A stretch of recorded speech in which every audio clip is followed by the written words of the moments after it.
All right, so today I want to talk more about chapter 128 because obviously there's like so much info coming out of that chapter that we just can't contain all in one review. So first, let's go over that info that Murata gave us on Twitter actually today, and it's regarding the new design of Orochi. So in my chapter review, I said that this was probably the result of Psykos tampering with Orochi since she had the initial control over him at that point. Now, maybe that's true, maybe that's not, but it just seems like that was more or less her doing because she kind of needed Orochi as a power source to amplify herself, or at least that was her initial goal there. Murata told us on Twitter that this form that we're seeing of Orochi, supplemented by Psykos' control/power, is a neuron motif. So a neuron is just a nerve cell. And it's, it controls like other cells and junctions and, synapses and all that stuff. I'm obviously not a smart person, so I went to Wikipedia for this information, but I know a lot of you biology nerds out there are into this stuff and already know what's going on here. And a motif is just a pattern or a design. So that just explains why Orochi looks the way that he does. And that's pretty cool. And it's also playing into the whole theme that we saw in the beginning of this chapter on the cover page, when we saw the makeup of Orochi in full, encapsulating the Monster Association in his element, his heart element form, whatever you want to call it, Tetsuo Orochi, because he looks so much like, Tetsuo at the end of the Akira movie.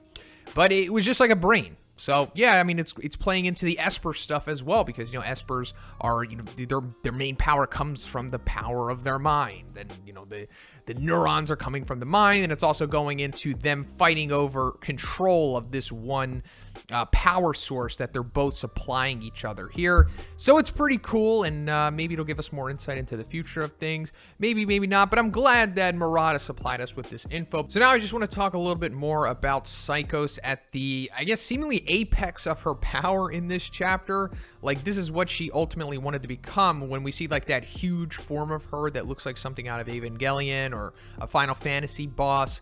And a question that I got asked a lot about when I was doing like a live stream discussion on this chapter after the fact was like, how powerful is she really, and how does she compare to Boros? Like, Boros was the name got brought up a lot because, Boros is like the standard for above dragon. So we're just going to have to like backtrack here to really figure it out, considering that we don't really have too many definitive feats here, but we do have one singular feat, which we'll go over. But so Orochi, also obviously above dragon, pretty much certified by even Murata himself, on his comments on Orochi and everything. And then we just saw, what he was capable of. So yeah, Orochi's above dragon. So we have one element of that right there, his actual heart element. And obviously, Psykos in this chapter says that he's more powerful than what she initially thought. So I'm assuming that, come on, he's got to be above dragon, definitely at this point. And then we have Psykos, who was in her Giro form, like mid-dragon, I don't know, somewhere around there. She's definitely a dragon, obviously, since it was confirmed in the friggin' manga. And then we saw her drink that elixir thing, and that obviously boosted her powers, and she said that basically Giro was nothing compared to her after drinking that stuff. So I guess, the consensus was that she became like a high dragon at that point, maybe. And also the way that she was able to go against Tatsumaki in the previous chapter was impressive. It wasn't like what she's doing in this chapter, but still, I guess that's high dragon potential considering how powerful we see Tatsumaki to be. So now, when we have seemingly a high dragon, Psykos here, combining with the power source of an above dragon Orochi, we have this crazy monster goddess being here. And what she's doing to Tatsumaki here, who is, consensus above dragon, is pretty darn impressive. Obviously, this is the most damage ever done to Tatsumaki. She's reversing her own, polarity on her. Like, the gravity attack that she's doing, she reversed it on the inside of her bubble and started to crush her with her own attack. And Tatsumaki, obviously is fighting back from that, causes her to bleed and all that stuff. So, yeah, come on. This has got to be above dragon level power. I don't see any regular dragons being able to do something like this to Tatsumaki. So now we're gonna have to go back to Boros. So like I said, we only really have this one feat, so it's like hard to say, is she as strong as Boros? I'm gonna say probably not. And of course, we're just talking about released Boros here. Meteoric Burst Boros is something that's really unattainable at this point.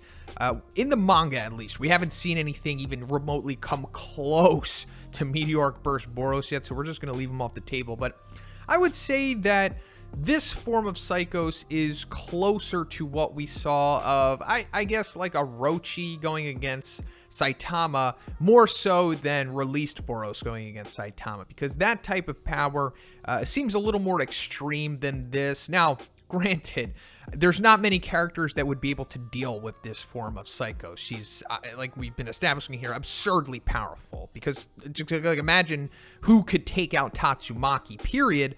Very few characters. So if we're just, equating them to each other, she's very close to the level of Tatsumaki in power. Now, it's hard to say if they are equal, because it was revealed that Tatsumaki obviously wasn't using her full power in this chapter. How much was she using?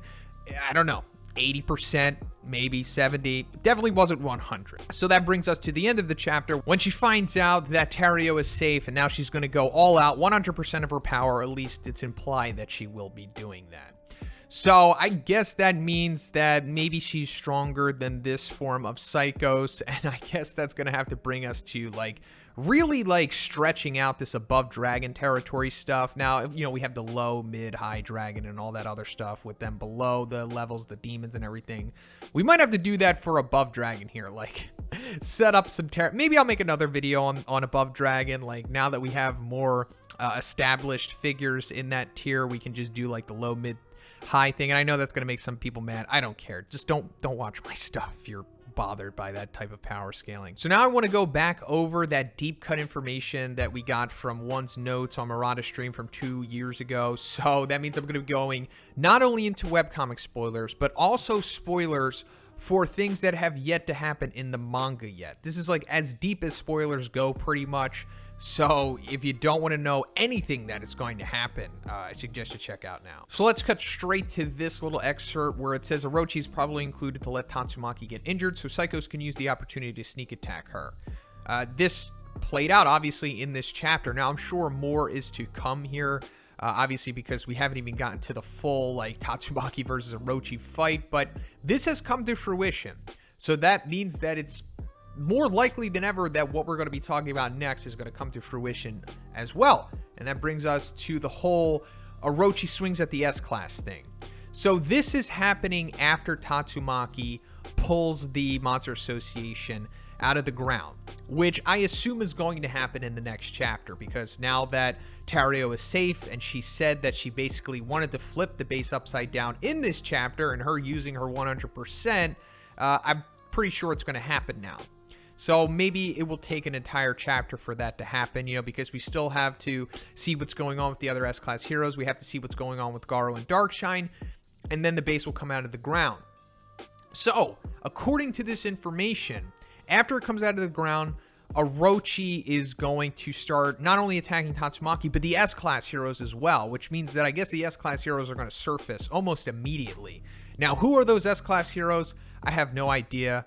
We can only really guess at this point, because so many things are changing from the webcomic. I really wouldn't be surprised if a lot of other elements change, and S-Class heroes aren't necessarily supposed to be on the surface at this point in the story, are on the surface. I can tell you one right now that I'm pretty sure is going to be there, and that is Genos.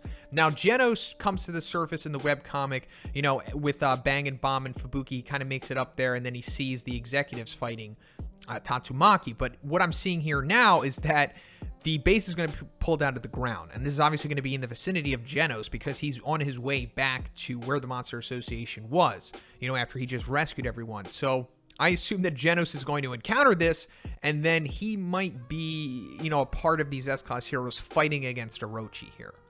Now, also, whoever they are, maybe Atomic Samurai's here because they're talking about speed. They're going to take out Orochi's dragons, and then it says Orochi transforms into a huge monster. So what I'm thinking is happening here is that Orochi is going to fully take over Psykos, because we saw in this chapter, Psykos was able to fully take over control of Orochi, and then that's how she became her goddess form. But now we're going to see the other end of the spectrum, with Orochi taking over, and we're going to see Orochi's super powerful form amplified by Psykos. And then I guess he's going to push Tatsumaki a lot, I suppose. Obviously, the most she's ever been pushed, I assume. And then I guess it says that she takes Orochi out directly. So she's going to finish off Orochi. But at that point, she's pretty much going to be spent. And then the cadres come out of the rubble. and then we go to the end game. When you just thought that we were already at the end game, you know, defeating Orochi, who's seemingly the final boss, but no, it's just getting started. And then we see Tatsumaki really take a beating from Pure Ugly, first of all, and then she's obviously going to get, you know, roughed up a little more by Psykos, probably, because I assume that after Tatsumaki defeats Orochi, he's going to, like, spit out Psykos or something, or Psykos is going to spit herself out. She's obviously going to survive this because there's a lot more things that she has to do after this, you know, lose to Fubuki and then get captured and then be rescued by Fubuki, but that's, you know, way after all of this stuff that's going to happen. So this is all going to happen after these couple chapters, and it's going to be awesome. I'm so looking forward to this, but let me know what you think about all of this in the comments. Where do you see this happening? Who do you think are going to be the other S-Class heroes included? I'm thinking, like, you know, Atomic Samurai, Genos, but then it's, like, hard to guess the other ones because things would have to change, like I said. But let me know. But if you liked the video, guys, please give it a like. I also have a Patreon. It gives you access to a weekly Q&A. And if you haven't already, please subscribe as well. Have a great day, and I'll see you in the next one.